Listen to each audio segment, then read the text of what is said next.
देखिए, नीट की परीक्षा दोबारा होनी चाहिए। देश के भविष्य का सवाल है, देश के भविष्य के डॉक्टरों का सवाल है, डॉक्टरों की योग्यता का सवाल है। धर्मेंद्र प्रधान जी स्वयं नहीं चाहेंगे कि उनका इलाज या उनके बच्चों का इलाज किसी अयोग्य व्यक्ति के द्वारा हो। और जिस तरीके से शिक्षा माफिया ने, कोचिंग माफिया ने सरकार के सहयोगियों के साथ या सरकार के तंत्र के साथ मिलकर के अयोग्य लोगों को पास कराने का जो काम कर रहे हैं, जैसे कि खबरें सूरत से भी आ रही हैं, पटना से भी आ रही हैं, उसको लेकर के सरकार को गंभीर भी होना चाहिए और धर्मेंद्र प्रधान जी को जिम्मेवारी भी लेनी चाहिए।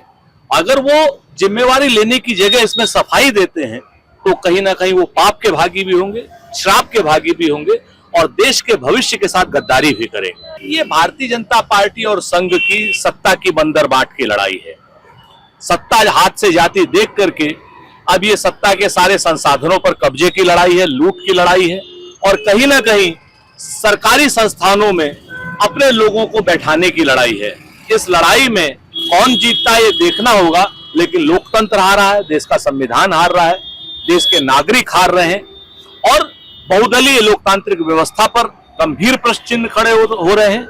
संघ को चाहिए कि अपनी बात स्पष्ट करे, क्योंकि भारतीय जनता पार्टी तो कर चुकी है कि उसे अब संघ की आवश्यकता नहीं। देखिए, हमें नहीं पता, लेकिन वो पलटू राम तो ही है, कभी इधर पलटते हैं, कभी उधर पलटते हैं, कभी सपा की तरफ आते हैं, कभी भाजपा की तरफ जाते हैं। अपना व्यक्तिगत लाभ के नाम पर वो अपनी कौम की सौदेबाजी करते हैं, कौम को धोखा देते हैं, अपनी जाति को धोखा देते हैं। तो ऐसे लोगों के बयानों को बहुत गंभीरता से नहीं लिया जाना चाहिए। मुझे ऐसा लगता है कि सुबह उन्होंने किसी काम की ब्लैकमेलिंग के लिए कहीं कोई बयान दिया होगा और शाम को वो काम हो गया होगा तो उन्होंने बयान वापस ले लिया होगा।